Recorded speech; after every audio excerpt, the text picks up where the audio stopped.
जोको भाई हो गया, ऑन हो गया। देखो आज हम शुभारंभ करेंगे हमारे 2025 के, किस चीज का शुरू कर रहे हैं हम, रिवीजन शुरू कर रहे हैं। और रिवीजन शुरू करेंगे कौन सी सब्जेक्ट का, बीएसटी का।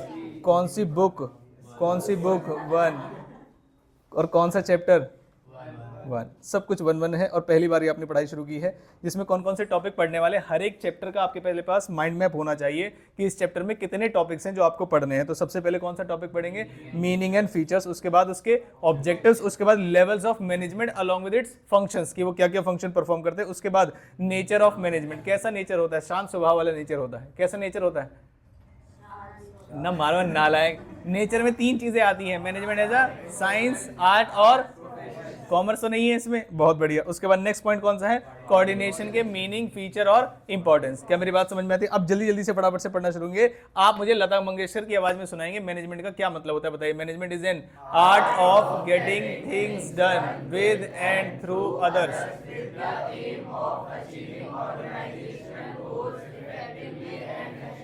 बहुत बढ़िया, बहुत सुंदर। उसके बाद पहला टॉपिक क्या है इसमें, देखिए जरा फटाफट से, इफेक्टिवली। और क्या मैं आपको सदियों से पढ़ाता हुआ आ रहा हूं, फिर भी तुम टेस्ट में और एग्जाम में गलत करते हो? Answer is yes. तो इफेक्टिवली का बहुत सारे बच्चे नहीं करते, बुरा ना माने, बहुत सारे गधे गधियां करते हैं। मेरी बात समझ में आती तो वो बता रहा हूं। इफेक्टिवली का मतलब क्या होता है, मैंने देखो यहाँ पर घड़ी लगाई हुई।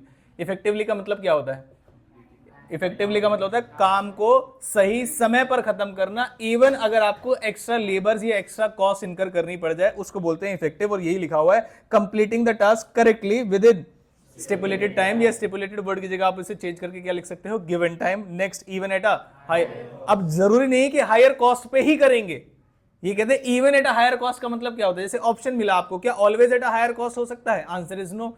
समय पे खत्म करना है, जरूरत पड़े तो ज्यादा कॉस्ट लगा देना, लेकिन अगर जरूरत पड़े तो। नेक्स्ट कौन सा पॉइंट आता है, एफिशिएंटली। एफिशिएंटली का मतलब क्या होता है कि आप काम को उसी टारगेटेड कॉस्ट में कंप्लीट करेंगे जो आपने पहले सोचा था, चाहे समय ज्यादा लग जाए, उससे कोई लेना देना नहीं है। जैसे फॉर एग्जांपल मैंने कहा मुझे एक काम को खत्म करना था 10 दिन के अंदर, कितने दिन के अंदर, और एक प्रोडक्ट को बनाना था जिसकी कॉस्ट 50 रुपए आनी चाहिए थी। ध्यान से समझना, 9 दिन हो गए हैं। कितने दिन हो गए हैं, 9 दिन। काम को अभी भी कंप्लीट करने में 3 दिन और लगेंगे, और अगर मैं काम को जल्दी खत्म करना चाहता हूं तो डे नाइट लेबर से काम कराना पड़ेगा, जिसके लिए वो एक्स्ट्रा चार्जेस लेंगे। जो मेरा 50 रुपए की कॉस्ट का प्रोडक्ट बनने वाला है वो 60 रुपए हो जाएगी।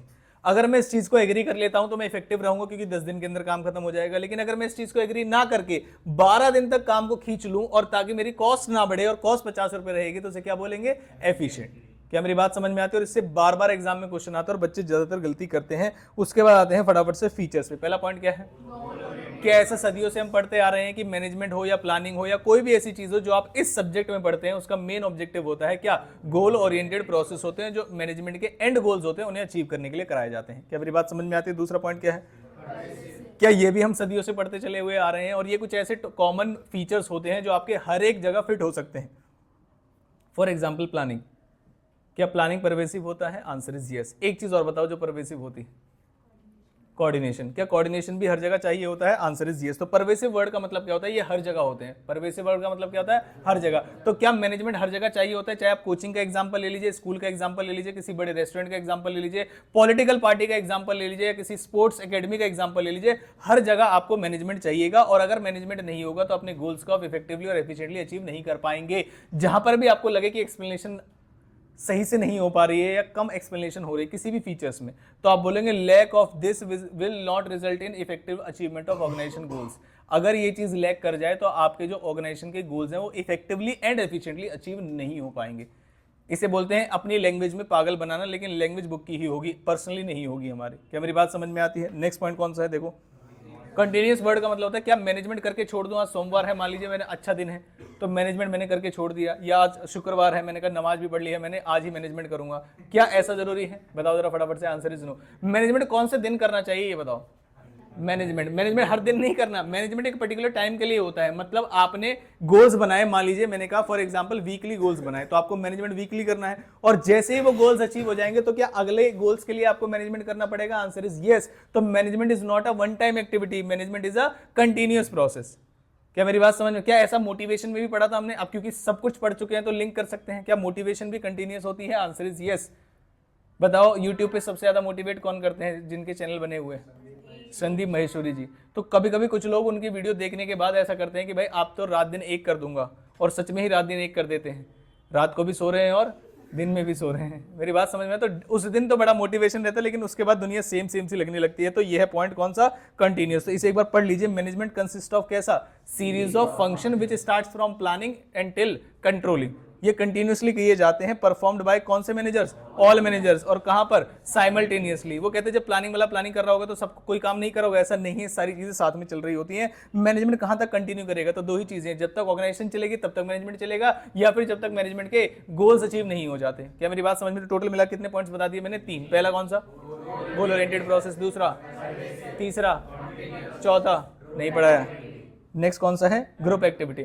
ग्रुप एक्टिविटी वर्ड का मतलब ये होता है कि जो भी मैनेजमेंट हम जहां पर करते हैं वो मैनेजमेंट लोगों का भी होता है और रिसोर्सेज का भी होता है। और जब हमारे पास इंडिविजुअल डिफरेंसेस वाले लोग होते हैं, जिनके गोल्स अलग अलग होते हैं, जिनकी स्पेशलिटी अलग अलग होती है, जैसे हमारे यहाँ पर बहुत सारे मैनेजर्स होते हैं। बताओ 4 मैनेजर्स के नाम बताओ। HR manager, production manager, sales manager, marketing manager, finance का मैनेजर, प्रोडक्शन मैनेजर, बहुत सारे मैनेजर है। तो उनका ये ग्रुप एक्टिविटी। तो मैनेजमेंट इन्वॉल्व करता है क्या? मैनेजिंग एंड कोऑर्डिनेटिंग एक्टिविटीज कौन से लोगों की? Different people. मैंने सही लिखा हुआ है या ऐसा आएगा पीपल्स में? सही लिखा हुआ, बहुत बढ़िया। As a team to attain desired objective. मुझे बताओ इसका मैनेजमेंट प्रिंसिपल कौन सा है? फियोल का। ग्रुप एक्टिविटी के कीवर्ड्स लिखे हुए हैं और आपसे पूछा identify the management principle spirit of, जिसमें आई को वी में कन्वर्ट कर देते हैं। तो यही चीज लिखी होगी। मिक्स जो केस स्टडी आएगी उसमें पूछेंगे आइडेंटिफाई द मैनेजमेंट का फीचर ऑफ मैनेजमेंट। तो जब प्रिंसिपल जिस लाइन से पता चल जाएगा, यानी कि इस वाली लाइन से आपको प्रिंसिपल कौन सा पता चलेगा? लास्ट वाला। मेरी बात समझ में आती है? और फीचर कौन सा पता चलेगा? Group activity. और एक ही केस स्टडी में क्या मल्टीपल चैप्टर्स पूछे जाते हैं? Answer is yes. ऐसे ही मैंने आपको बताया था। बताओ जरा, कंज्यूमर प्रोटेक्शन के अंदर एक तो लेबलिंग वाला, वो कौन से राइट से रिलेटेड है? इंफॉर्मेशन। याद है आपको? मार्केटिंग में एक लेबलिंग होता है जो कौन से राइट से रिलेटेड है? इंफॉर्मेशन से। तो ऐसा पहले से आपको पता होना चाहिए। हाँ जी, यूनिटी एंड डायरेक्शन नहीं होना चाहिए यहाँ पर। यूनिटी इन डायरेक्शन भी हो सकता है, वैसे कोई दिक्कत वाली बात नहीं। कुछ ना मिले तो फिर लगा देना, इसमें हो सकता है। ठीक है, तो डिफरेंट लोग जब एक साथ मिलकर काम करेंगे तो आई रिप्लेस बाय वी वाला कंसेप्ट पता होगा आपको। सबको हार्मनी में काम करना है और एक ही ऑब्जेक्टिव है, तो यूनिटी ऑफ डायरेक्शन होना चाहिए। हालांकि यहाँ सबके अलग अलग ऑब्जेक्टिव और एक्टिविटी ये भी बताया गया, तो दोनों प्रिंसिपल भी आप बता सकते हैं। 5th पॉइंट सबसे इंपॉर्टेंट क्या? डायनेमिक। एक और जगह पढ़ा हमने, बताओ कहां पर? किसके फीचर में? प्लानिंग के। प्लानिंग में not work in a dynamic environment, ये पढ़ा है हमने लिमिटेशन में। एक जगह और पढ़ा है डायनेमिक फीचर में, बिजनेस एनवायरनमेंट के फीचर में। पूरा बिजनेस एनवायरनमेंट किस चीज पे टिका हुआ है? डायनेमिक पे। तो जब मैं ये चैप्टर रिवाइज करा रहा हूं तो इसका मतलब धीरे धीरे याद दिलाता रहूंगा आपको कि और कहां कहां नई चीजें पढ़ रखी। तो डायनेमिक का मतलब क्या होता है? कह रहे मैनेजमेंट को भी अडेप्ट करना पड़ता है अकॉर्डिंग टू नीड, टाइम और सिचुएशन। किस चीज का? चेंजिंग एनवायरनमेंट की। और जो इसके अकॉर्डिंग बदल गया वो आगे जाके सक्सीड कर जाता है। क्या मेरी बात समझ में आती है? ठीक है। 6th पॉइंट क्या है बताओ जरा? ये रटा होना चाहिए आपको। बता सकते हो क्या? Since management can not be seen और touch but its impact can be felt. क्या मेरी बात समझ? मैनेजमेंट है या नहीं है कैसे बताया जा सकता है? 3 चीजों से। अगर लोग जो वहां पर काम कर रहे हैं वो मोटिवेटेड है या नहीं, गोल्स अचीव हो रहे हैं या नहीं, और ऑर्डरलीनेस है या काम में या नहीं। और आपने जब लिख के देखा होगा तो आपको समझ में आया होगा कि ये वाला पॉइंट भूल सकते हैं। जिन्होंने भी लिख के देखा, इन केस अगर भूलेंगे तो ये वाले पॉइंट ज्यादातर चांसेस हैं कि आप भूल जाएंगे, अदरवाइज तो नहीं भूलेंगे। उसके बाद 7th और बहुत इंपॉर्टेंट पॉइंट क्या? Management is multi dimensional. What is the meaning of multi dimensional? उसने कहा मैनेजमेंट किस चीज का होता है? तो उसने कहा मैनेजमेंट किस चीज का होता है? 3 चीजों। मैनेजमेंट ऑफ वर्क, फिर उसे कौन करेगा? कौन? Management of people. पहले कौन करेगा और बाद में कौन करेगा? Management of operation. तो काम करेंगे, कौन करेंगे और पहले कौन करेगा? क्या मेरी बात समझ रहे? तो काम करेंगे तो मैनेजमेंट ऑफ वर्क, कौन करेगा? मैनेजमेंट ऑफ पीपल, पहले कौन करेगा? Management of operation. क्या मेरी बात समझ में आती है? तो बड़े सिंपल फीचर वाली बातें हो गई। आगे चले हम। नेक्स्ट कौन से ऑब्जेक्टिव्स हैं? ऑब्जेक्टिव। मेरा एक सिंपल सा सवाल है, यहाँ पर भी सोशल लिखा हुआ है और यहाँ पर भी सोशल लिखा हुआ है। आप मुझे बताइए दोनों में क्या डिफरेंस है?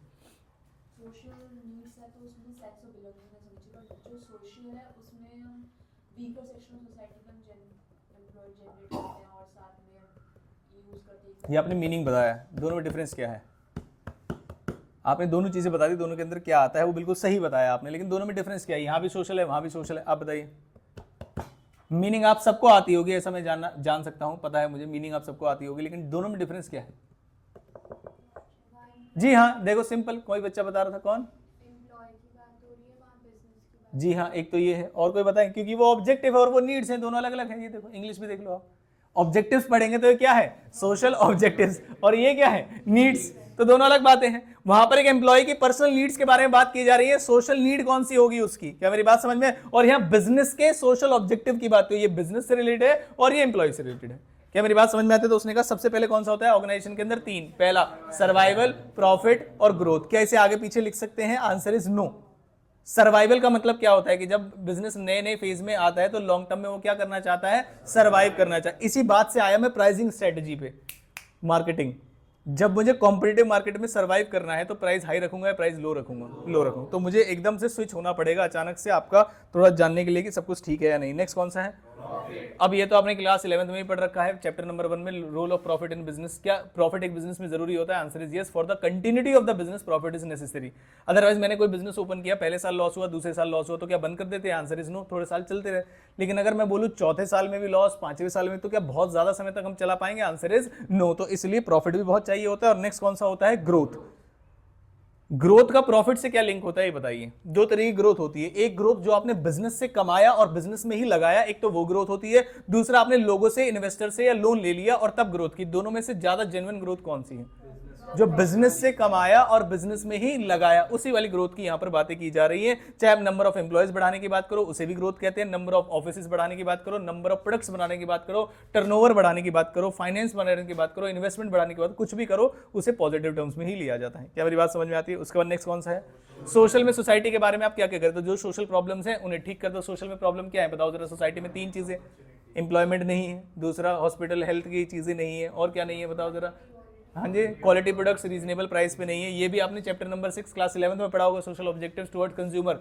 Quality of products at a reasonable price होते हैं, कंटिन्यूस सप्लाई देनी चाहिए आपको। मेरी बात समझ में आती है? एम्प्लॉयमेंट अपॉर्चुनिटीज देनी चाहिए, वीकर सेक्शन ऑफ सोसाइटी। और लास्ट आता है कौन से ऑब्जेक्टिव्स? ये पर्सनल नीड्स हैं, पर्सनल ऑब्जेक्टिव्स हैं। पर्सनल ऑब्जेक्टिव्स है। पर्सनल ऑब्जेक्टिव्स में 3 ऑब्जेक्टिव बताए उन्होंने, नीड्स बताए। पहली नीड कौन सी है? आपके यहाँ क्यों आया एम्प्लॉय? तो क्या करने आया आपके यहाँ बताओ जरा? एम्प्लॉय पैसा कमाने के लिए, तो उसे पहले पैसा दो। पैसे में क्या आएगा? आपकी salary, perquisites, competitive salary. Competitive salary का मतलब क्या है? कॉम्पिटिशन करा के जो सैलरी दी जाती है। What is the meaning of reasonable? मतलब जिस एरिया और सोसाइटी और जिस काम को कर रहा है उससे रिलेटेड होनी चाहिए, जो कि हमने रेम्यूनरेशन के प्रिंसिपल में भी पढ़ा हुआ है कि रेम्यूनरेशन कैसी होनी चाहिए। भाई साहब इधर ही होता रहता है जीवन में, ध्यान दो इधर, है ना। Next point, social need. Social needs का मतलब है जब एक व्यक्ति आपके यहाँ आ गया तो वो सिर्फ और सिर्फ पैसा कमाने नहीं आया, वो पीयर रिकॉग्निशन। कौन सी रिकॉग्निशन? बियर नहीं, पीयर। पीयर रिकॉग्निशन का क्या मतलब होता है? आस पड़ोस। जैसे एक जगह मैंने बोला था, अभी मैं ये नहीं बता सकता कहाँ बोला था, मैंने एक जगह बोला पीयर प्रेशर में कुछ काम करने पड़ते हैं। वहाँ अनपढ़ व्यक्ति बैठ, अनपढ़ नहीं लगता है उनको, पढ़े लिखे, कह रहे बियर का प्रेशर क्यों कर रहे थे आपके ऊपर? पीयर प्रेशर वर्ड का मतलब होता है जो आपका ग्रुप होता है, को वर्कर्स होते हैं जो आपके, उसे बोलते हैं। तो सोशल नीड्स में क्या होता है? जब आप पैसे कमाने लगे, सुन रहे ध्यान से, आपका मेन ऑब्जेक्टिव था पैसा कमाना। कोई वर्कर, कोई मजदूर मेरे घर पे आया, ध्यान से सुनना। अब वो पैसा कमाने आया है सिर्फ, तो क्या आपको लगता है मैं उसे सुबह से शाम तक डांटता रहूं और वो काम करता रहेगा, या वो छोड़ के चला जाएगा? बेस्ट एग्जांपल, आपके घर में अगर कोई मेड वगैरह आती है तो वो देखना, आप घर में माता और पिता से ज्यादा नखरे उनके हैं। आप कुछ नहीं बोल सकते। अगर मान लीजिए कहीं गंदा रहेगा तो थोड़ा ही तो गंदा रहेगा, तुम्हें क्यों घुसना उसमें? मेरी बात समझ में आती है? अब मान लीजिए आपने कहा कि देखो रेलिंग देखो ऐसे गंदी है, तो तुम क्यों ऐसे कर रहे हो, छोड़ दो। मेरी बात समझ में आती है? तो ये है आपकी सोशल नीड्स। सोशल नीड्स का मतलब होता है जो आपकी सेंस ऑफ बिलोंगिंगनेस वाली जो चीजें होती है, जो हमने कहाँ पढ़ा है बताओ जरा फटाफट से? कहाँ पढ़ा है? मैस्लो नीड हायरार्की थ्योरी में। किसमें? Maslow need hierarchy. एक तो बेसिक और जो दूसरी वाली नीड होती है उसे क्या बोलते हैं? Social need. बस वही वाली एक्सप्लेनेशन यहाँ पर देनी है। नेक्स्ट कौन सा है? Higher needs. हायर नीड्स का मतलब है वो यहाँ पर आपके जिस सैलरी बेस पे आया है उसी सैलरी बेस पे टिकना नहीं चाहता, वो चाहता है उसे जीवन में ग्रोथ मिले, आप उसकी ट्रेनिंग कराएं और आगे जाके जॉब की अच्छी ग्रोथ अपॉर्चुनिटीज दिखाएं उसको, उसे ट्रेनिंग, न्यू स्किल्स लर्न कराएं और अपग्रेड करें उसको। क्या मेरी बात? इसे बोलते हैं हायर नीड्स। और जैसे इस नीड्स पे आता है वो कंपनी को छोड़ के चला जाता है, कह रहा अब मैं स्किल्ड हो गया हूँ, अब मैं दूसरी कंपनी ढूंढूंगा। नेक्स्ट आ गए हम किस पे? और क्या लेवल सबके निकलेंगे? आंसर इज यस, लेकिन उसी के निकलेंगे जो खड़ा रहेगा। तो अब हम खड़े हैं यहाँ पर लेवल्स ऑफ मैनेजमेंट पढ़ाने के लिए। हाँ देखो जरा ध्यान से, तो पहले लेवल पे कौन सा लेवल आता है? अब मैंने जितने लिख दिए हैं यहाँ पर, आपको बहुत रेयर चांसेस है कि इसके अलावा कोई वर्ड आपको दिखाई देगा, या आपने प्री बोर्ड्स में भी देख लिया होगा। इन्हीं में से कोई ना कोई वर्ड आपको मिल जाएगा और आप उसे कर देंगे। और सबसे इंपॉर्टेंट बात क्या आती है? फंक्शंस। आप फंक्शंस जो लिखे हुए हैं उसे पढ़ के पहचान लेंगे कि ये किसका है, लेकिन जब याद करने की बारी आएगी तो दिक्कत आएगी आपको। फंक्शंस जब लिखे हुए हैं उसे पहचान सकते हैं, लेकिन जब तक आप टाइम नहीं लगाएंगे उसे याद करके लिख के देखना ही पड़ेगा आपको।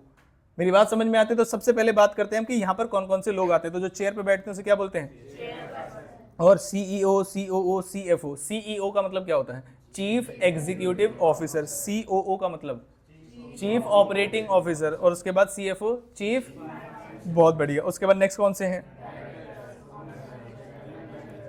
ईशान मुझे बताएगा मैनेजर्स मिडिल लेवल पे आते हैं टॉप लेवल पे आते हैं?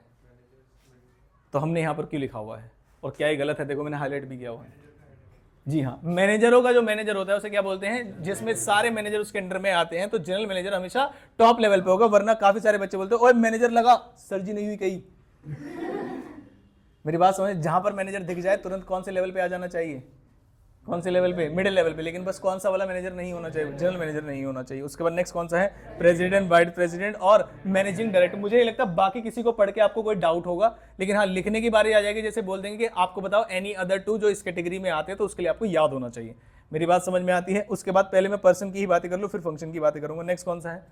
मिडिल लेवल पे जो भी मैनेजर होते हैं वो तो आपको समझ में आ ही जाएंगे, बाकी सबके नाम याद होना बहुत ज्यादा जरूरी है। जैसे क्या लिखा हुआ है? Departmental heads. हर एक डिपार्टमेंट का जो हेड होता है या फिर उस डिपार्टमेंट का क्या होता है? मैनेजर। फॉर एग्जाम्पल मैंने लिख दिया जैसे कि finance, sales, purchase, marketing etcetera, मतलब और भी बहुत सारे हो सकते हैं, लेकिन दो ऐसे हैं जो आपको फंसा सकते हैं। पहला कौन सा है? ऑपरेशन मैनेजर, और दूसरा कौन सा है? प्लांट सुपरी। अगर खाली सुपरिटेंडेंट लिखा हुआ है तो कहां जाएगा आप बताइए? सुपरवाइजरी लेवल पे। कौन से लेवल पे? लेकिन अगर पूरे प्लांट का सुपरिटेंडेंट है तो मिडिल लेवल पे। ये ध्यान रखेंगे, बेसिक बेसिक सी चीजें जो आपको एग्जाम में क्वेश्चन गलत करा देंगे। उसके बाद आते हैं लास्ट में, मैंने कहा जो बच गया वो सारे यहाँ पर, जैसे कि खाली लिखा हुआ है क्या? सुपरवाइजर। खाली लिखा हुआ है क्या? 4 लोग कहाँ आएंगे? फोरमैन का मतलब क्या होता है? 4 लोगों की देखरेख करने वाला। ठीक है। उसके बाद नेक्स्ट पॉइंट क्या है? डिपार्टमेंटल एग्जीक्यूटिव्स, उसके बाद रिप्रेजेंटेटिव, उसके बाद क्लर्क। ये रिप्रेजेंटेटिव जो होते हैं वो होते हैं आपके एम्प्लॉय रिप्रेजेंटेटिव्स। यहां पर वर्कर्स आएंगे या नहीं आएंगे ऐसा मुझे अक्षत बताएगा। हाँ आएंगे। किस गधे से पढ़े हो तुम? सब यही बोलेंगे भाई, सब यही बोलेंगे, क्योंकि मैं क्लास में पढ़ा चुका हूं आपको और बता भी चुका हूं कि यहाँ वर्कर्स क्यों नहीं आएंगे। आएंगे नहीं आएंगे? अब ये तो बता देगा नहीं आएंगे, कारण नहीं बताएगा। तुम बताओ। जी हाँ, हम पढ़ क्या रहे हैं? ये मैनेजरियल लेवल है, इसमें वर्कर्स कहां से आ गए? ये लेवल्स ऑफ मैनेजमेंट है, ना कि लेवल्स ऑफ वर्कर्स है। पता चले कि क्या नाम है, वर्कर सबसे नीचे वाले में लगा दो भाई, मैनेजमेंट में आते ही नहीं है वो। और कसम से मुझे पेपर बनाने के लिए ये क्वेश्चन तो मैं जरूर बनाऊं, बताओ वर्कर्स कौन से मैनेजमेंट पे लगा भाई। ये तो किसी से पूछने की जरूरत ही नहीं है। हाँ पिटेगा वो एग्जाम में जो लिख देगा वर्कर्स वाला। पॉइंट आया समझ में? और जहां पर ऑप्शन में आया ऑल ऑफ दी अबव, है ना, तो बड़ी दिक्कत आ जाएगी। तो सारे बच्चे यहाँ पर ध्यान रखें। अब आते हैं सबसे डिफिकल्ट वाले पार्ट पे, जिसका नाम क्या है? फंक्शंस। कह रहे क्या क्या काम करते हैं? मैंने कहा जो टॉप लेवल वाले लोग होंगे ना वो पूरी ऑर्गेनाइजेशन के लिए काम करेंगे। अब पूरी ऑर्गेनाइजेशन के लिए क्या क्या बनाए जाते हैं ये देखो।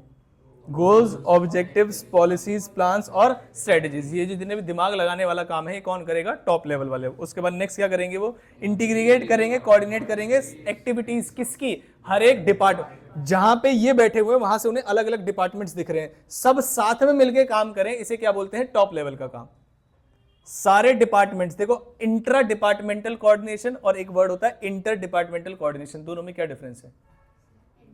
इंट्रा में अपने डिपार्टमेंट के अंदर अगर आपको कोऑर्डिनेशन करना है वो मिडिल लेवल का काम है, लेकिन अगर एक डिपार्टमेंट का दूसरे डिपार्टमेंट से कोऑर्डिनेशन कराना है तो ये किसका काम है? Top level.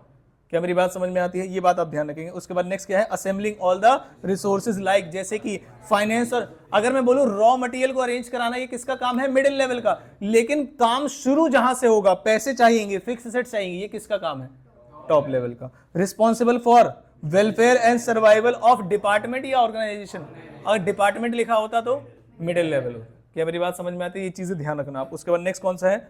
जो भी पॉलिसी, हाँ जी, वर्किंग कैपिटल भी इसी में आएगा, टॉप लेवल पे। स्टार्टिंग में जब बिजनेस चाहिए होता है, फाइनेंस चाहिए होता है, तो वही देते हैं, और फाइनेंस को 2 पार्ट में डिवाइड कर दिया गया है। ठीक है।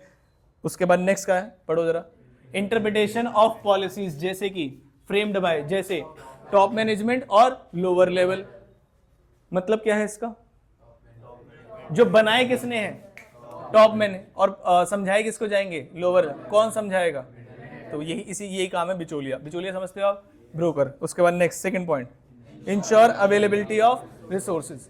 इंश्योरिंग अवेलेबिलिटी ऑफ रिसोर्सेज का मतलब क्या होता है बताइए जरा? सारे रिसोर्सेज जो है वो अवेलेबल। एक होता है देखो जरा बाहर से लेके आना, जैसे फाइनेंस अरेंज करना है, मिडिल लेवल का काम नहीं है, चाहे वो फिक्स कैपिटल हो या वर्किंग कैपिटल हो। लेकिन हाँ, बिजनेस में जो फाइनेंस आ चुका है वो हर एक डिपार्टमेंट तक पहुंचे, ये काम किसका है? Middle level. मेरी बात समझ में आती है? क्या मेरी बात समझ में आती है? जैसे मान लीजिए मैंने कहा कि दादाजी घर में दूध लेके आते हैं, अब ये दूध हर जगह पहुंच जाए, फ्लोर पे पहुंच जाए बराबर बराबर जगह पर, ये इंश्योर करेंगे आपके घर के अंदर वाले लोग। क्या मेरी बात समझ में आती है? उसके बाद next point, assigning duties and responsibilities. Fourth point देखिए और बताना मुझे टॉप लेवल से क्यों अलग है। पढ़ो क्या लिखा हुआ है, cooperating with other departments for smooth functioning. तो दोनों की एक्टिविटीज को इंटीग्रेट कराना ये टॉप लेवल का काम है, लेकिन कोऑपरेट करना साथ वाले के साथ ये किसका काम है? मिडिल लेवल, वो उनका खुद का काम है। क्या मेरी बात समझ में आती है? जैसे मान लीजिए मैंने कहा कि मैथ और बिजनेस की क्लास चल रही है, दोनों की क्लास को इंटीग्रेट करने का काम कमल सर करेंगे, मैंने बोल दिया टॉप लेवल है, लेकिन मेरी क्लास और उनकी क्लास आपस में क्लैश ना करे, हम दोनों एक दूसरे की बातों को समझे। जैसे कभी कभी जब कोई प्रोफेशनल कोर्स के एग्जाम आ जाते हैं तो गलती से पता नहीं क्या जीवन में ऐसी पनौती लगी हुई है, वो टीटीएस में ही पढ़ते हैं। पिछले 6-8 महीने से देख रहा हूँ, जब भी कोई एग्जाम होते हैं तो वो टीटीएस में पढ़ते हैं। मतलब एक दिन छोड़ के एक दिन उनकी डेट शीट आती है और वो टीटीएस में, जैसे कोई एग्जाम अगर ट्यूसडे को है तो अगला कब होगा, तो अगला कब होगा। तो 4 एग्जाम होने थे सीएमए वाले पेपर के, तो पहला पेपर हुआ ट्यूसडे को, तो दूसरा कब होगा, तीसरा कब होगा, चौथा कब होना चाहिए था। उसने कहा नहीं 2 दिन की छुट्टी लो आप, कब करेंगे उसको, ट्यूसडे को। ऐसे पनौती करते। तो उस समय पर मैंने सर से बात करके जो मैथ वाली क्लासेस थी वो आपकी किस में करा दी, टीटीएस में, और मैं अपनी क्लासेस कब लेता था, एमडब्ल्यूएफ। मेरी बात समझ, ये कौन सा पार्ट है बताइए जरा, कोऑपरेटिंग। ये टॉप लेवल का इसमें कोई रोल नहीं है। और फिफ्थ पॉइंट क्या है, organising the activities of their, अपने डिपार्टमेंट की ऑर्गेनाइज करना है एक्टिविटीज। और लास्ट वाला, एक्चुअल इंप्लीमेंटेशन कौन करता है बताओ जरा। तो सुपरवाइजरी लेवल वाले लोग इंप्लीमेंटेशन करेंगे, आपकी policies as per direction implement हो रही है नहीं हो रही। दूसरा, मेंटेन और इंश्योर करेंगे क्या, healthy working condition, good relation with the workers, bringing workers grievances to the मैं। तो वर्कर्स से रिलेटेड जो भी बातें होंगी वो कौन से लेवल कर रहे होंगे, सुपरवाइजरी लेवल। उसके बाद responsible for standard quality, quantity और लॉयल्टी ऑफ वर्कर्स। ठीक है, तो ये अच्छा पॉइंट है। अब मैं 1-2 चीजें बोलूंगा और आपसे पूछूंगा कौन से लेवल पे आएगा। ठीक है, पॉलिसीज जो हैं वो समझाना, हाँ मिडिल लेवल, इंप्लीमेंट करना और बनाना, बस और कोई दिक्कत नहीं। इंटीग्रेट करना अलग अलग डिपार्टमेंट की एक्टिविटीज को, कोऑपरेट करना अलग अलग डिपार्टमेंट से, बहुत बढ़िया।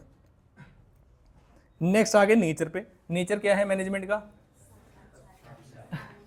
शांत स्वभाव का बच्चा है ना, टाइम से उठ जाता है, टाइम से सो जाता है। पढ़िए जरा फटाफट से।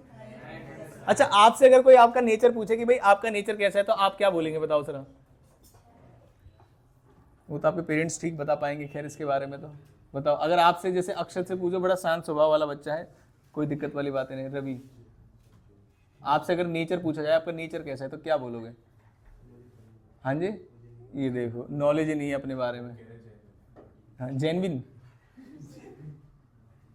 आपका नेचर कैसा है? सूखा है, गीला करो उसे भाई। सूखा मतलब क्या समझाओ? हरियाली है, हरियाली नहीं है। अच्छा ठीक है, शांत स्वभाव ऐसे बोल सकते हैं, काम नेचर है। हाँ, रूड, अरे आप तो कितने स्वीट हो, कैसी बात कर रहे हो। हाँ जी, रिक्शे वालों को उधेड़ देते हो, कुछ ज्यादा पैसे मांगे रिक्शा पलट देते हो ऐसे करके। हाँ जी, पता नहीं है, नहीं पता। तुम्हारा तो सुन लो, तुम बोलते अप फ्रंट है ना, यूपी छोड़ो, आप पता ही नहीं, ढीठ मुझसे पूछ लो। हाँ जी, हाँ पता ही ना है, पता है आपको भाई साहब। देखो मेरे हिसाब से जो नेचर होना चाहिए वो होना चाहिए जैसे को तैसा, और जैसी सिचुएशन वैसा नेचर। जैसी सिचुएशन डिमांड करेगी, अगर सिचुएशन डिमांड कर रही है हमें एग्रेसिव होने का तो हम एग्रेसिव हो जाएंगे। सिचुएशन डिमांड कर रही है कि हमसे बड़े लोग हैं, शांत हो जाइए, तो हाँ जी, हाँ इन शॉर्ट डायनेमिक हो जाते हैं। ऐसे ही मैनेजमेंट है। कह रहे मैनेजमेंट, एक बात बताओ, मैनेजमेंट साइंस है क्या? मैंने कहा ऐसा हो ही नहीं सकता, क्योंकि कॉमर्स के सिलेबस में ऐसी कैसी बातें कर दी। उसने कहा मैनेजमेंट प्रोफेशन में है क्या? मैंने कहा देखो प्रोफेशन मैनेजमेंट से रिलेटेड है, कॉमर्स से रिलेटेड, तो हम इसमें 5 पॉइंट्स बताएंगे। कितने पॉइंट्स बताएंगे? 5। हमने कहा चर्चा करके मना करेंगे, साइंस को तो तुरंत ही भाई है।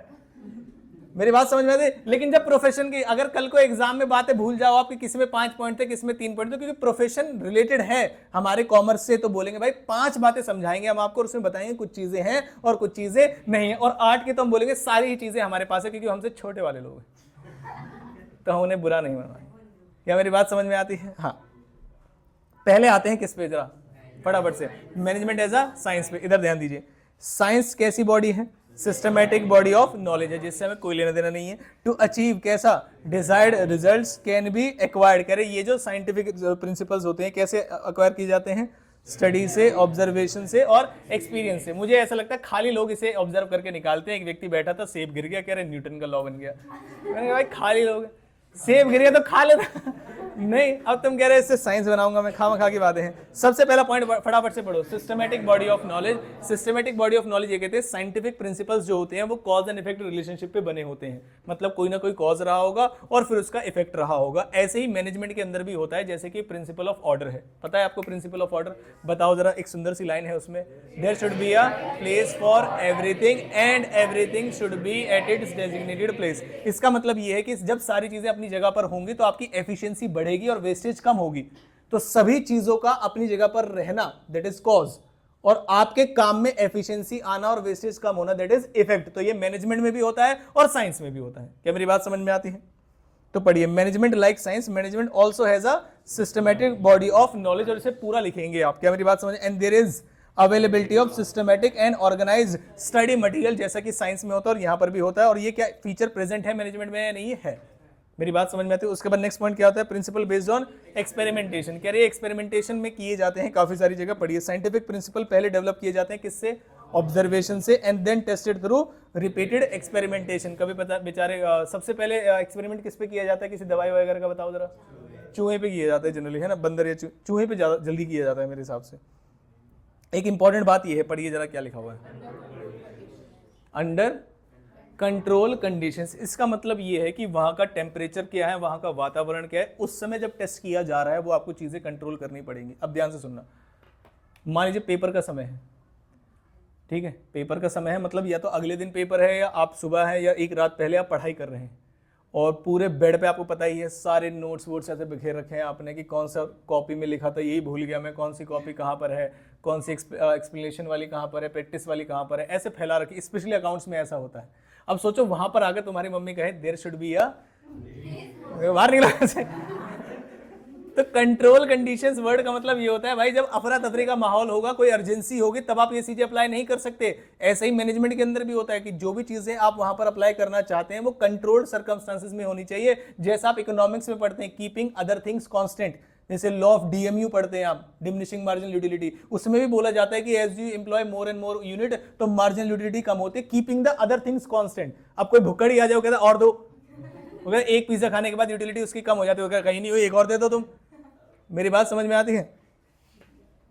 तो कह रहे हैं the management principles are also developed through कैसा? Observation and experiments. Observation experiments का मतलब ये होता है, जैसे मान लीजिए मुझसे कोई कहे कि किसी व्यक्ति की आप समय पे पेमेंट कर दो तो वो आपके लिए अच्छे तरीके से काम करेगा, और ये सच बात है, लेकिन ये मैनेजरियल लेवल और एम्प्लॉय लेवल पर है।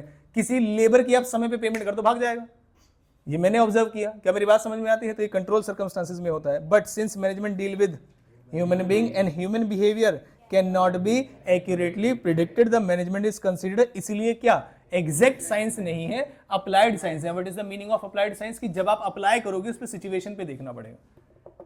क्या मेरी बात समझ में आती है? ये दूसरा घटिया पॉइंट है। और तीसरा वाला पॉइंट आ जाइए, यूनिवर्सल का मतलब होता है कि साइंस के प्रिंसिपल्स कहीं भी अप्लाई कर लो, क्योंकि जो सेब गिरा था वो कहां पर गिरा था बताओ जरा, इंडिया में या विदेश में? विदेश में। अब कह रहे इंडिया में ही पेड़ के नीचे से, पेड़ के ऊपर से ही सेब गिरेगा जब आप नीचे बैठे हुए हो, कोई दिक्कत वाली बातें नहीं है। तो साइंटिफिक प्रिंसिपल्स हैव कैसी?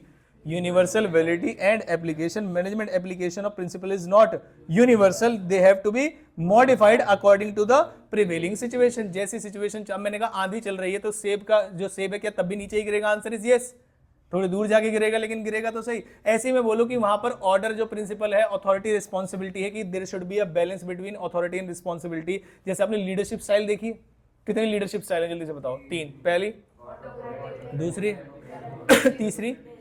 क्या उन तीनों लीडरशिप स्टाइल को किस जगह अप्लाई करना चाहिए, कैसे लेबर में, यह भी समझाया जाता है? Answer is yes. तो वो यूनिवर्सल नहीं हो सकता।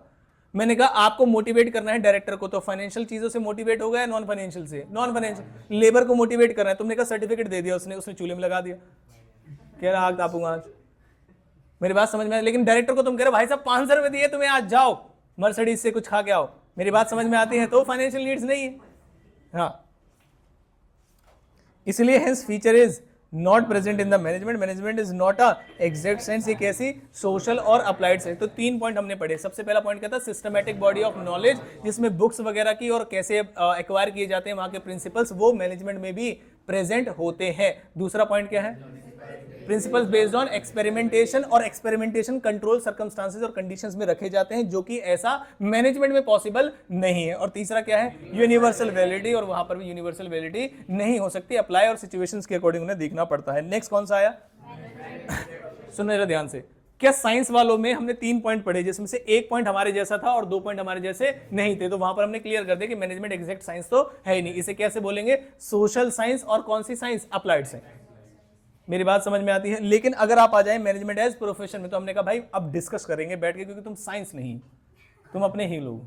अब आपसे डिस्कस करते हैं। पहला पॉइंट क्या है, well defined body of knowledge हो, सिस्टमैटिक बॉडी ऑफ नॉलेज हो, या कोई भी नॉलेज हो या कोई भी बॉडी हो, दोनों का ही मतलब होता है बुक्स, लिटरेचर और आपके जो करिकुलम होते हैं। तो क्या प्रोफेशन के अपनी बुक्स, लिटरेचर और करिकुलम होते हैं, आंसर इज यस। और क्या मैनेजमेंट के भी अपनी बुक, लिटरेचर और करिकुलम होते हैं, आंसर इज यस। ये पहला वाला पॉइंट है। और क्या ये इसमें प्रेजेंट है, पढ़ो जरा। Management also characterise by this feature, management के अंदर भी ये वाला फीचर है। और सेकंड पॉइंट क्या है, रिस्ट्रिक्टेड एंट्री वर्ड का मतलब ये है कि किसी भी ऐसी केस स्टडी भी आई थी आपके, है ना, किसी भी अगर आपको प्रोफेशनल एग्जाम में जाना है, तो क्या आपके पास पहले कोई एंट्रेंस एग्जामिनेशन होगा, जिसे क्वालिफाई करने के बाद ही आप उसे जा सकते हैं, that is called restricted entry. मेरी बात समझ में आती है। लेकिन क्या मैनेजर बनने के लिए कोई डिग्री या क्वालिफिकेशन एग्जाम चाहिए, तो पहला वाला पॉइंट तो प्रेजेंट है, पहला वाला पॉइंट जो है वो प्रेजेंट है। लेकिन क्या रिस्ट्रिक्टेड एंट्री मैनेजमेंट में है, आंसर इज नो। क्या बिना डिग्री के भी आप मैनेजर बन सकते हैं, कैसे, एक्सपीरियंस से। कैसे, एक्सपीरियंस से, कोई एग्जाम नहीं है मैनेजमेंट का। क्या मेरी बात समझ में आती है, ठीक। तो पढ़ लेते हैं एक बार। कह रहे entry into a profession is restricted through कैसा, एग्जामिनेशन या फिर एक्वायरिंग एन एडिक्वेट डिग्री। अब देखो जरा ध्यान से, जैसे मान लीजिए मैंने कहा 2-3 प्रोफेशनल कोर्स बताता हूं, CA, CMA, CS, 3 professional course हो गए। 2 तरीके से आप इसमें एंट्री ले सकते हैं। पहले तरीका जो है एंट्री का, वो है इनका एंट्रेंस लेवल का एग्जाम क्रैक करना, जिसे फाउंडेशन एग्जाम बोलते हैं। दूसरा तरीका ये, जिन व्यक्तियों की ग्रेजुएशन हो जाती है, जिनकी मान लीजिए फाउंडेशन का एग्जाम नहीं निकल रहा, तो और भी कोई तरीका है कि इंटरमीडिएट में पहुंचने का, आंसर इज यस। जो बच्चे ग्रेजुएट हो जाते हैं वो डायरेक्टली इंटरमीडिएट में एग्जाम दे सकते हैं। तो ये दूसरा तरीका है। इसी तरीके से उन्होंने लिखा, या तो एग्जामिनेशन हो या फिर एक्वायरिंग अ एजुकेशनल डिग्री। मेरी बात समझ में, तो 2 तरीके से आपको एंट्री मिल सकती है। फॉर एग्जाम्पल, यहां पर मैंने एग्जाम्पल लिखे गए हैं। Management, however there is no such legal restriction on appointment as a manager, anyone can become a manager. तो ये मैनेजमेंट में कैरेक्टराइज नहीं है। तीसरा पॉइंट आता है क्या, क्या हर एक प्रोफेशन की प्रोफेशनल एसोसिएशन होती है, चाहे डॉक्टर की हो, है, चाहे लॉयर्स की हो, चाहे और प्रोफेशनल डिग्रीज की हो, क्या सबकी एसोसिएशन होती है, आंसर इज यस। जैसे लॉयर्स की कौन सी होती है, बार काउंसिल। कौन होती है, बार काउंसिल। ऐसे ही क्या मैनेजमेंट की भी होती है, तो बुक्स में अगर आप देखोगे तो मैनेजमेंट की भी होती है, लेकिन वो ऑपरेटिव नहीं है। क्या नहीं है, ऑपरेट, फंक्शनिंग में ज्यादा नहीं। जैसे मोहल्ला क्लिनिक क्या है, हाँ, डॉक्टर है नहीं, तो कहने के लिए तो है, लेकिन ऑपरेटिव ज्यादा है। और कुछ जगह पर बहुत अच्छे तरीके से चल रहे हैं मोहल्ला क्लिनिक, ऐसा भी नहीं है मैं कहूँ हर जगह ही खराब चल रहे हैं। लेकिन जितनी नॉलेज में मेरे हैं, मुझे ऐसा लगता है हमारे डॉक्टर्स वगैरह बहुत ज्यादा रेगुलरली नहीं आते हैं। किस्मत वाली बात होती है, कोई टाइम टेबल नहीं होता, दवाइयों को लेकर कोई श्योरिटी नहीं होती, तो ऐसा कुछ सिस्टम चल रहा है। तो क्या मोहल्ला क्लिनिक हमारे यहाँ, आंसर इज यस, हमारे यहाँ है। हमारे यहाँ तो पता नहीं कहाँ है, हमारे आसपास कहीं मोहल्ला क्लिनिक है, जसोला में चलता है वो, डॉक्टर आते हैं रेगुलरली, आते हैं। तुम क्यों जाते हो रेगुलरली वहाँ? अच्छा, मतलब रोड पे, अच्छा, ठीक है ठीक है ठीक है। अब सुनो जरा ध्यान से, तो हर जगह सही से चल रहे हो ऐसा नहीं है। दिल्ली में ऐसी जगह भी है, जसोला और सरता विहार, ये तो कुछ ठीक ठाक इलाकों में आ जाते हैं, लेकिन कुछ ऐसे पिछड़े इलाके भी हैं जहाँ पर रोड ही नहीं, तो डॉक्टर कहाँ से आएंगे? हाँ, मोहल्ले ही नहीं बने हुए, तो डॉक्टर कहाँ से आएंगे? All professionals are affiliated to a professional association, जो कि उसे क्या करता है, वहां की एंट्री को क्या करता है, रेगुलेट, ग्रांट करता है, सर्टिफिकेट और फॉर्मुलेट करता है कोड ऑफ कंडक्ट। जैसे लॉयर के लिए क्या बने हुआ है, बार काउंसिल। सीए वालों के लिए क्या बना हुआ है, डॉक्टर्स के लिए क्या बना हुआ है, मेडिकल एसोसिएशन ऑफ इंडिया। और सीएमए वालों के लिए क्या बना हुआ है क्या ऐसा मैनेजमेंट वालों के लिए भी है AIMA। क्या मतलब है इसका, ऑल इंडिया मैनेजर एसोसिएशन। ये प्रेजेंट है या नहीं, सवाल ये है, बताओ जरा। क्या ये प्रेजेंट है, यस। क्या ये ऑपरेटिव है, नो। ये एक्टिवली, हाँ, एब्सेंट नहीं है भाई, ऑपरेटिव नहीं है ज्यादा। नेक्स्ट आते हैं 4th पॉइंट पे। नेक्स्ट क्या है, ऐसे कोई डॉक्टर है तो उसके काम करने के कोई कोड ऑफ कंडक्ट होंगे। जैसे मान लीजिए मैं किसी से बोल रहा हूँ कि भाई मुझे चेस्ट में पेन हो रहा है या खांसी हो रही है, कुछ गड़बड़ लग रही है मुझे, तो पता नहीं वो क्या होता है, स्टेथोस्कोप होता है, वो क्या लगाते हैं वो कान में, और वो पीछे से ऐसे मैंने कहा भाई यहाँ, कह रहा नहीं मैं तो यहीं लगाऊंगा, कोई मतलब है इस बात का? नहीं। मैंने कहा भाई यहाँ चेक कर ले, कह रहा नहीं पीछे से ही आवाज आएगी। अब कोई बात है इसकी? इसका मतलब ये होता है कि उनके कुछ प्री डिटरमाइंड प्रैक्टिसेस होते हैं जो कोई भी आप जाके चीजें बताएंगे उसके अकॉर्डिंग उन्हें अप्लाई करने पड़ेंगे, कौन से टेस्ट कराने हैं, किस तरीके से व्यक्ति को चेक करना है, क्या कोड ऑफ कंडक्ट लेना चाहिए, क्योंकि कल को उनके ऊपर केस हो गया या कुछ भी गड़बड़ हो गई तो उनसे प्रोसीजर पूछा जाएगा कि आपने क्या प्रोसीजर अपॉइंट किया। क्या मेरी बात समझ में आती है? पक्की बात है, ठीक है। तो इसे क्या बोलते हैं? Ethical, existence of ethical code, और वो सारे प्रोफेशनल्स को फॉलो करना होता है, चाहे वो लॉयर है। अब मान लीजिए कोई लॉयर बना तो कौन से कलर की ड्रेस पहनते हैं?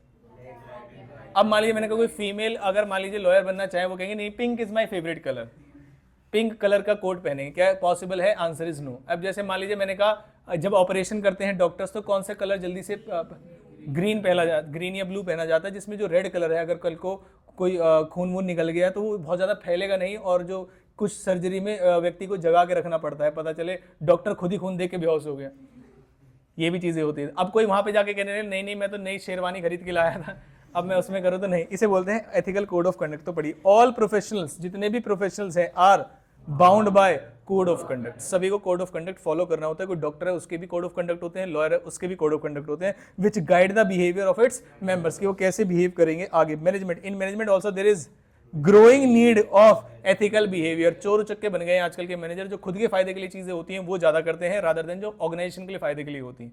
क्या मेरी बात समझ में? तो यहां पर हमारे पास एथिकल कोड ऑफ कंडक्ट है या नीड है? बहुत ज्यादा नीड है, बहुत ज्यादा, इसीलिए दिक्कत चल रही है। AIMI ने एडवाइस किया है क्या? एक कोड ऑफ कंडक्ट किसके लिए? इंडियन मैनेजर्स के लिए। कह रहे हमने एडवाइस कर दिया है, और हाउएवर इट इज नॉट। ये बिल्कुल ऐसे है जैसे मान लीजिए मैंने कहा मेट्रो में बीड़ी बीड़ी पीना रिस्ट्रिक्टेड है या प्रोहिबिटेड है? तो क्या लोग पी सकते हैं? Answer is no. कोई रेयरिटी किसी ने देख लिया हो मैं कह नहीं सकता, लेकिन इट इज इम्पॉसिबल। अब वो कहते हैं मेट्रो में खाना खाना मना है, खाते हैं लोग बैठ के। कह रहे मेट्रो में फोटोग्राफी मना है। मैंने कहा अभी होम पेज पे स्क्रॉल कर लो, 100 रील तो मेट्रो की ही मिल जाएंगी, मेट्रो के अंदर की लड़ाइयों की वीडियो मिल जाएंगी। कह रहे फोटोग्राफी निषेध है ना। वो नहीं होता मेट्रो उधर से आने वाली है या खड़े हुए घूम के चलने लगे, अचानक से मेट्रो स्लो हो गई ऐसे। मैंने कहा कहाँ निषेध है भाई?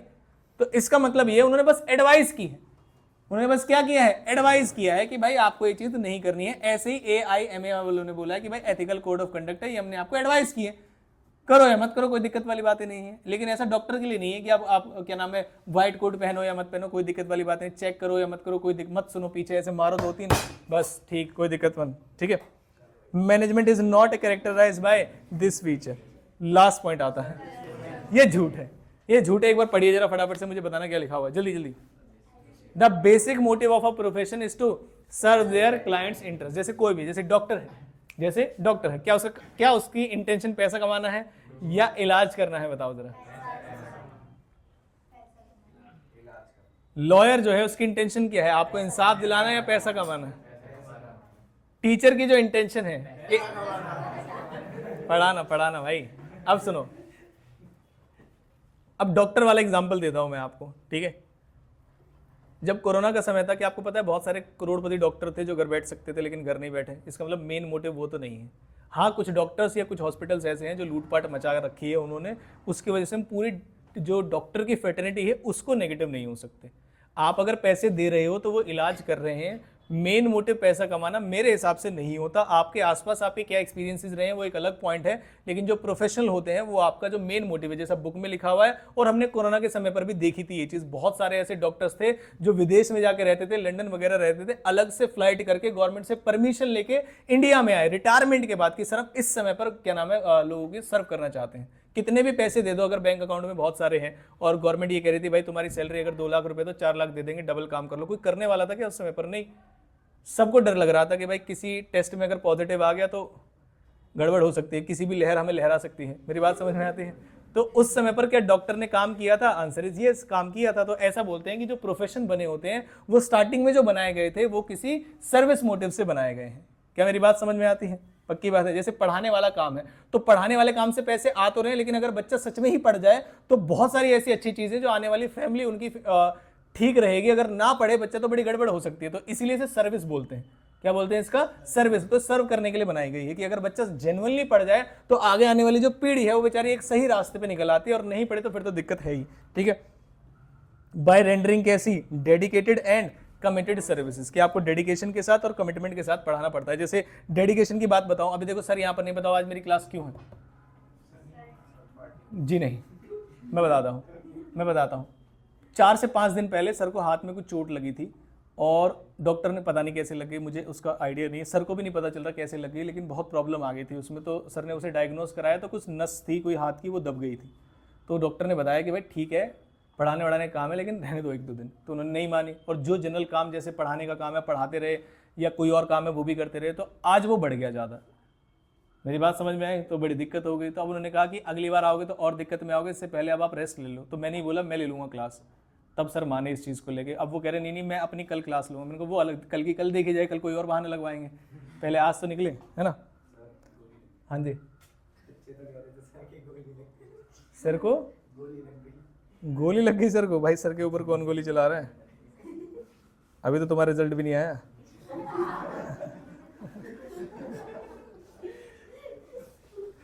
The basic motive of management is achievement of management goals. Example जैसे कि प्रॉफिट मैक्सिमाइजेशन। मैनेजमेंट इज, कह रहे मैनेजमेंट के जो मल्टीपल ऑब्जेक्टिव्स है ना आपके, जैसे 11th क्लास में पढ़ाए जाते हैं, सबको पता है मेन ऑब्जेक्टिव क्या है, बताओ।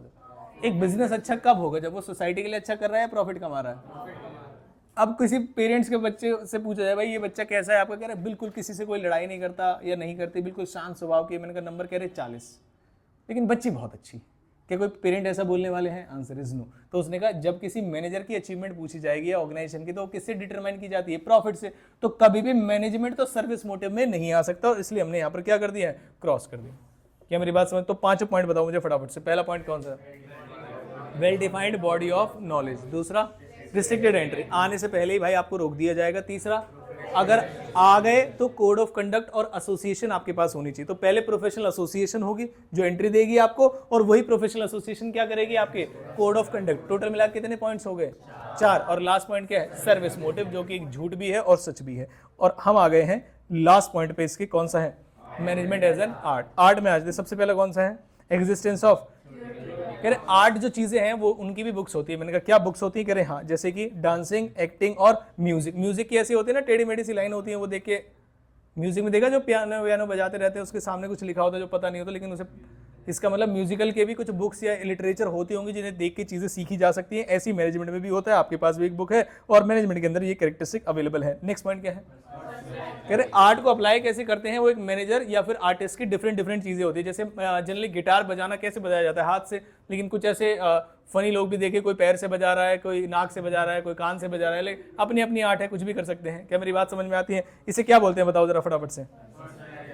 पर्सनलाइज एप्लीकेशन का मतलब अप्लाई करने का तरीका अलग अलग है। जैसे आपके स्कूल में भी बिजनेस स्टडी पढ़ाई जा रही है, यहाँ पर भी बिजनेस स्टडी पढ़ाई जा रही है, और कोई ऑल इंडिया लेवल पे हमसे भी बहुत बेहतर पढ़ा रहा होगा तो वहां पर भी पढ़ाई जा रही है। तो इसका मतलब जो एप्लीकेशन है आर्ट का वो कैसा है? पर्सनलाइज, बिल्कुल अलग तरीका है। कोई बोर्ड पे पढ़ा रहा है, बढ़िया तरीके से पढ़ा रहा है, कोई पेड़ के नीचे पढ़ा रहा है, कहीं भी पढ़ा रहा है। मेरी बात समझ? तो एप्लीकेशन कैसी है? एप्लीकेशन कैसी बताओ जरा। पर्सनलाइज, ये है पर्सनलाइज एप्लीकेशन। जैसे कि एक म्यूजिक है, हाँ, जैसे पेंटिंग है, देखो जरा पेंटिंग, ये कितने बढ़िया तरीके। बताओ इन दोनों में क्या डिफरेंस है? कह रहा है एक ब्लैक एंड व्हाइट एक कलर है, नहीं, इनका नाम है। इसे क्या बोलते हैं और इसे क्या बोलते हैं? स्केच। चलो थर्ड पॉइंट क्या है? आप इन दोनों पॉइंट को पढ़ेंगे और मुझे बताएंगे। पहले मैं इसको पढ़ लूं एक बार ताकि आपको डिफरेंस समझा सकूं। देखिए, use of basic knowledge varies from individual to, यहाँ पर एक्वायर की बात की जा रही है, यूज की बात की जा रही है। बुक्स से आपके पढ़ के, लिटरेचर से आपने पढ़ के नॉलेज ले लिया, उसको इस्तेमाल करना है। Therefore is a very personalised concept. Managers to learn various theories and principles, however their efficiency depends upon how they use and apply these principles. आगे जाके management is characterized by this principle कि managers की भी personalise application होती है, और management as an art में artist की भी पर्सनलाइज एप्लीकेशन होती है। अब आते हैं नेक्स्ट पॉइंट क्या है? Based on practice and creativity, की वो अपनी आर्ट को कितने बेहतर तरीके से, क्रिएटिव तरीके से लोगों के पास पहुंचाना चाहते हैं। जैसे ऑल आर्ट इज, सारी जो आर्ट है वो प्रैक्टिकल होती है। आर्ट इन्वॉल्व्स जैसे कि regular practice of existence of theoretical knowledge, आप उसे कैसे अप्लाई कर रहे हैं? मैनेजमेंट। अब manager applies his acquired knowledge in a personalised and skilful manner. आगे, according to prevailing situation. What is the meaning of prevailing situation? उस समय पर जो situation. Management is characterised by मान लीजिए कोई इंपॉर्टेंट चीज चल रही है, डेलीगेशन डिसेंट्रलाइजेशन का टॉपिक आपने पढ़ रखा होगा, या सेंट्रलाइजेशन डिसेंट्रलाइजेशन का टॉपिक आपने, कोई बहुत इंपॉर्टेंट मुद्दा चल रहा है तो वहां पर उसे सेंट्रलाइजेशन करना चाहिए, डिसेंट्रलाइजेशन, सेंट्रलाइजेशन। जब कोई बहुत क्रूशल मुद्दा चल रहा है तो उसे डेलीगेशन करना चाहिए, नहीं करना चाहिए, नहीं करना चाहिए। तो सिचुएशन पे डिपेंड करेगा कौन सा काम उसे करेगा। और हमने कुछ एग्जांपल यहाँ पर दिए थे सिंगर्स के जो अलग अलग तरीके से गाते हैं। क्या मेरी बात समझ में आती है? ठीक। और इस चैप्टर का आखिरी टॉपिक पे आ चुके हैं। बड़े चैप्टर में से एक माना जाता है, कौन सा है? कोऑर्डिनेशन। कोऑर्डिनेशन में फटाफट से सारे बच्चे पढ़ेंगे। मीनिंग क्या है इसकी? पहली लाइन पढ़ो जरा फटाफट से।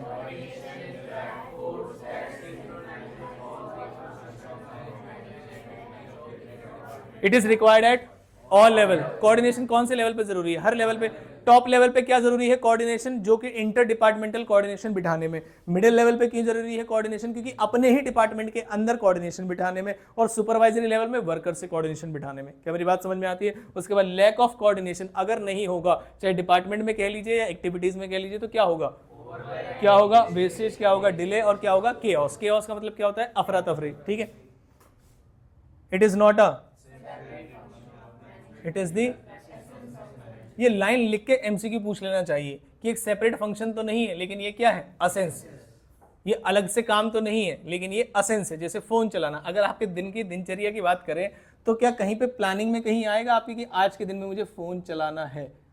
कभी भी आपने अपना टाइम टेबल बनाया हो तो उसमें लिखा होगा फोन चलाना है? आंसर इज नो, क्योंकि वो असेंस है। It is not a separate function, it is the असेंस of management. ठीक है। अब फीचर क्या है इसके? फीचर पढ़ लेते हैं। पहला क्या है भाई? कोऑर्डिनेशन का मतलब है तो अलग अलग डिफरेंट ग्रुप्स के अलग अलग ऑर्गेनाइजेशनल गोल्स होते हैं, उनके पर्सनल गोल्स भी होते हैं, सभी के काम करने का तरीका अलग होता है, तो सभी को इंटीग्रेट करके चलना होता है। नेक्स्ट पॉइंट क्या है? Unity of any. कह रहे हमारे यहाँ जो एक्टिविटीज है डिफरेंट डिपार्टमेंट की, अलग अलग एम्प्लॉयज की, उनको टुवर्ड्स कॉमन ऑब्जेक्टिव के टुवर्ड्स लेके जाना है, ना कि सब अपनी अपनी चला। वो कह रहा है भाई मैंने प्रोडक्शन कर दी, मुझे क्या लेना देना, बिके या ना बिके, जैसा मुझे बोला गया था मुझे वैसे प्रोडक्शन करनी थी, मैंने कर दिया, मुझसे क्या लेने देना। ऐसा कोई एटीट्यूड नहीं होना चाहिए। और सभी लोगों का जो गोल होना चाहिए, जैसे हमारे यहाँ यूनिटी होनी चाहिए। आपके बोर्ड के पेपर आ रहे हैं, उसमें हमारा रिजल्ट और फ्यूचर डिपेंड करता है। अब सोचो, सोचो ना आप, पेरेंट्स भी बड़े चिंतित हैं, बोर्ड आ रहे हैं, एक ही व्यक्ति चिंतित नहीं है जो बोर्ड के एग्जाम लिखेगा। वो कौन? बच्चा। कह रहा ना उसे चिंता है, ना उसे डर है, ना कोई दिक्कत वाली बातें आ रही, बस वो चिंता कर रहा है कि अच्छा आज फ्राइडे है, कल से कौन है?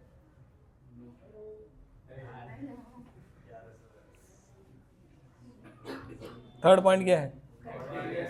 कोऑर्डिनेशन ऐसा मतलब नहीं है, बिल्कुल ऐसी वाली बातें हैं कि कुछ दो बच्चे लड़ाई कर रहे थे, झगड़ा कर रहे थे, टीचर ने आके बोला कि भाई झगड़ा नहीं करना, हाथ मिलाओ, गले मिलो, और टीचर के सामने वो मिल भी लिए। अब सोचो बाहर क्या होगा। क्या मेरी बात समझ में आती है? इसी को बोलते हैं कोऑर्डिनेशन। आपने एक बार जाके कोऑर्डिनेट कर दी एक्टिविटीज, इसका मतलब नहीं ऑटोमेटिकली कोऑर्डिनेटेड वे में ही चलती रहेंगी वो। आपको रेगुलरली एक्टिविटीज को कोऑर्डिनेट करना पड़ेगा। उसके बाद नेक्स्ट क्या है?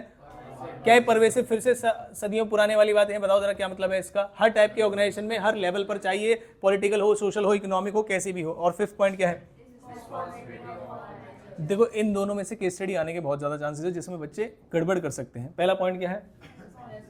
यानी कि कोऑर्डिनेशन मैनेजर कोई अलग से नहीं बनता है, हर एक मैनेजर की ये रिस्पॉन्सिबिलिटी होती है कि वो अलग मैनेजर अलग डिपार्टमेंट के लोगों के साथ क्या बिठा के चले? Coordination. That is called responsibility of all managers. क्या मेरी बात समझ में आती है? नेक्स्ट पॉइंट क्या है? Deliberate function of management.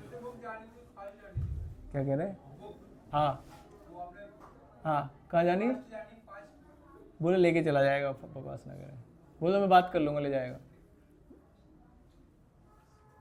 Fast सुनो, फास्ट मतलब किसी उस चिड़िया विड़िया को देगा क्या वो लेके जाने के लिए, कबूतर को? बोलो पहुंचा दे जैसे जाती है नालायक। एक गड़बड़ हो गई, मैंने किसी बच्चे से बोल दिया, लक्ष्मी नगर का एड्रेस था, तो मैंने किसी से बोल दिया भाई सैटरडे तक पहुंच जाएगी आपकी बुक। अब बाद में मैंने पढ़ा लक्ष्मी नगर आगरा, आगरा में लक्ष्मी नगर है कोई, तो मुझे लगा यही वाला लक्ष्मी नगर, तो मैंने फेक कमिटमेंट कर, मतलब मैंने तो जेन्युइन कमिटमेंट करी थी ना। मैंने कहा भाई लक्ष्मी नगर का एड्रेस है, 1-2 दिन लगेंगे, तो कल मैंने बोल दिया भाई सैटरडे तक पहुंच जाएगा। आज मैं उसे भरने लगा एड्रेस को ताकि वो बुक चली जाए, तो पता चला कि आगरा में कोई लक्ष्मी नगर है वो था, तो बड़ी दिक्कत हो गई। अब वही पूछ रहा है जल्दी लेके जाना है कि मैंने कहा पता नहीं उड़ के चला जाएगा क्या। 6 पॉइंट आ जाते हैं, फटाफट से पढ़िए। डेलिब्रेट वर्ड का मतलब क्या होता है? हिंदी बताए इसकी, डेलिब्रेट की। भाई जो पढ़ाते हैं उसे कुछ पढ़ के, मैंने बोला था रिवीजन करें, घर से वर्ड मीनिंग पढ़ के आया करो। बताओ डेलिब्रेट वर्ड का मतलब क्या होता है? इंटेंशनल।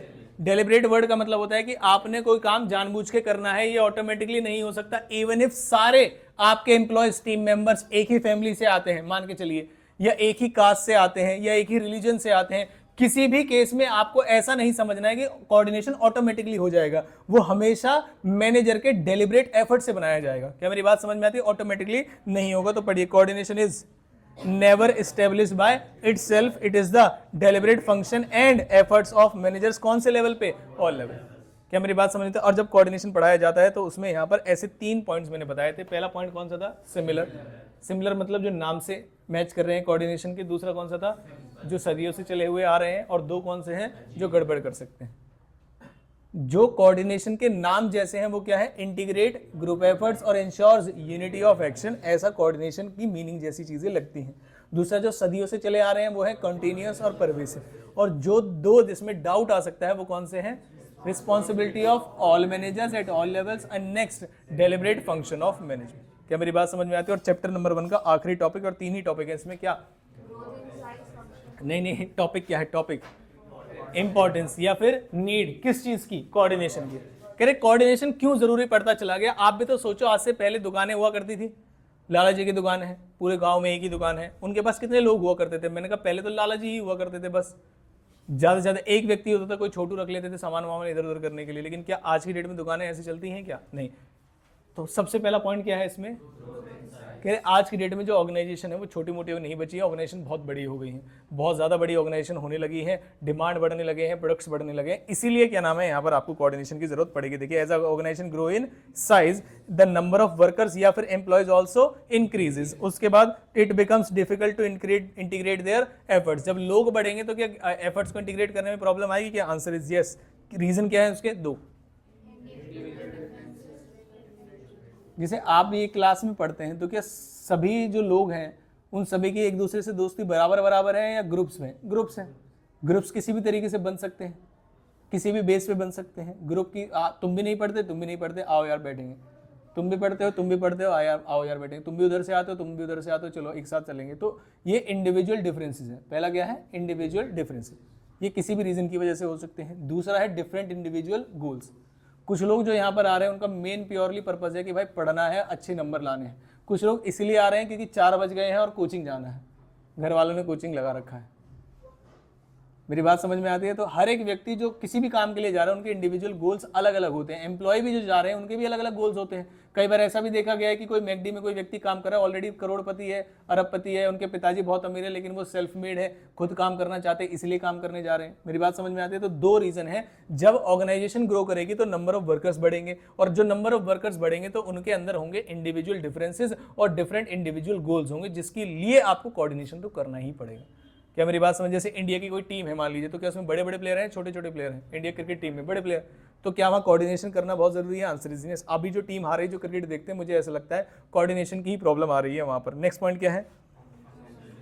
2 पॉइंट है, एक होता है फंक्शनल डिफरेंशिएशन और एक होता है स्पेशलाइजेशन। एक क्या होता है? स्पेशलाइजेशन। फंक्शनल डिफरेंशिएशन ये कहता है कि जब एक ऑर्गेनाइजेशन काम करते हैं तो उसमें बहुत सारे फंक्शन होते हैं। फंक्शन के नाम बताइए। प्रोडक्शन, जो मैनेजर है वही काम है। प्रोडक्शन, सेल्स, एचआर, फाइनेंस और मार्केटिंग, ये सारे काम है। क्या इन सभी कामों को करने के लिए अलग अलग डिपार्टमेंट्स बने हैं? Answer is yes. और हर एक डिपार्टमेंट के काम बिल्कुल अलग अलग होते हैं, अलग अलग स्टाइल ऑफ वर्किंग होती है। क्या मेरी बात समझ में आती है? लेकिन जो एक्टिविटीज हैं वो लिंक किससे हैं? टुवर्ड्स ऑर्गेनाइजेशन गोल से हैं। तो जो अलग अलग डिपार्टमेंट्स बने हैं, ध्यान से सुनना, जो अलग अलग डिपार्टमेंट्स बने हैं उसे क्या बोलते हैं? Functional differentiation. तो जो आपके डिपार्टमेंट, डिवीजन और सेक्शन बन जाएंगे, उसके एग्जांपल हमने दे दिया। All this department have their own objective, policy and style of working. All this departments are dependent and interlinked with each other. ये ध्यान रखिएगा, हर एक डिपार्टमेंट जो एक दूसरे के ऊपर क्या है? डिपेंडेंट है और इंटरलिंक्ड है। अगर प्रोडक्शन अच्छी नहीं हुई तो सेल अच्छी नहीं होगी। परचेज में अगर रॉ मटेरियल घटिया आ गया तो प्रोडक्शन अच्छी नहीं हो सकती।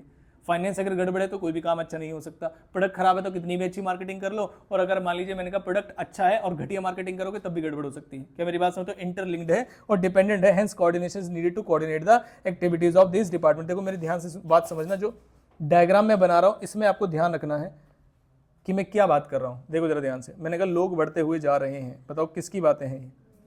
Growth in size. मैंने कहा एक ऑर्गेनाइजेशन बनी, उस ऑर्गेनाइजेशन के अंदर अलग अलग डिपार्टमेंट्स बने। मैंने कहा सेल्स, प्रोडक्शन, परचेज, मार्केटिंग, ऐसे कुछ मैंने डिपार्टमेंट बनाए। तो जब मैं डिपार्टमेंट और उनके वर्क की बात करूंगा तो ये क्या है? Functional differentiation. अब जरा ध्यान से सुनना, मैंने कहा इसको जो हेड करेगा उसका हेड अलग है, इसका नाम है मान लीजिए मोनू, इसका जो हेड है वो बिल्कुल अलग है, इसका नाम है चिंटू, ये स्पेशलिस्ट है। ये कौन है? स्पेशलिस्ट।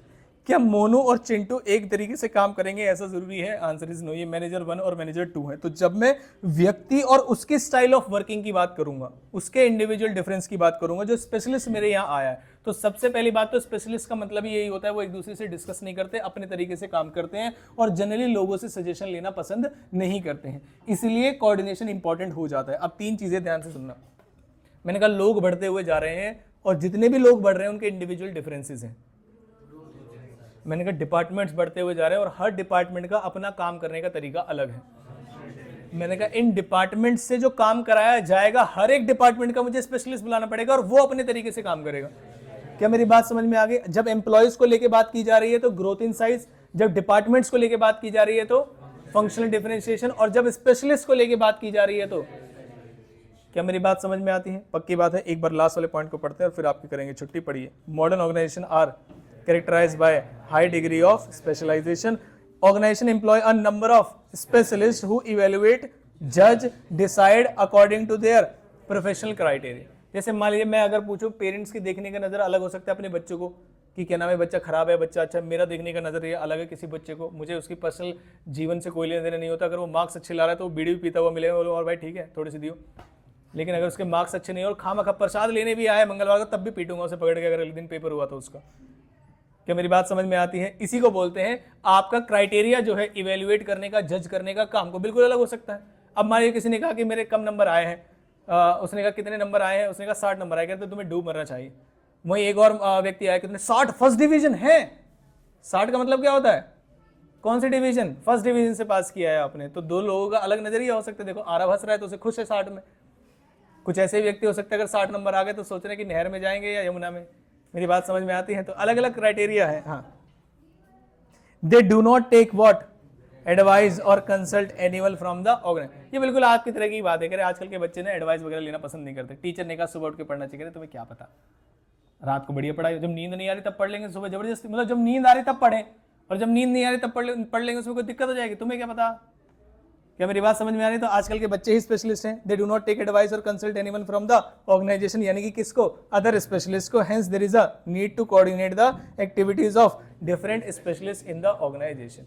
हमारे घरों में आजकल लड़ाई की वजह ही यही हो गई है। देखो पिताजी एक अलग स्पेशलिस्ट है, माताजी एक अलग स्पेशलिस्ट है और जितने बच्चे उतने स्पेशलिस्ट और अलग अलग फील्ड में। क्या मेरी बात समझ में आती है? इसीलिए कोऑर्डिनेशन की जरूरत पड़ गई है घरों में, इसलिए दिक्कतें आ रही हैं। तो यहाँ पर हमारा चैप्टर नंबर 1 जो है वो पूरा हो जाता है समाप्त। अब जो अगली क्लास होगी उसमें आपके एमसीक्यूज का टेस्ट होगा। जितने भी एनालिटिकल एमसीक्यू, असर्शन, रीजन जो भी होंगे उनका टेस्ट होगा और आप डिटेल में एक एक वर्ड पढ़ के आएंगे। मैं फिल इन द ब्लैंक्स भी दूंगा कि लाइन बोल रहा हूँ और आपको पहचाननी पड़ेगी कौन सी लाइन, कौन सा वर्ड मिसिंग है इसके अंदर। यानी कि इन डिटेल रिवीजन अगर आपने किया होगा तो आप टेस्ट कर पाएंगे, अगर नहीं किया होगा तो दिक्कत हो जाएगी। ठीक है, बंद कर दीजिए। धन्यवाद।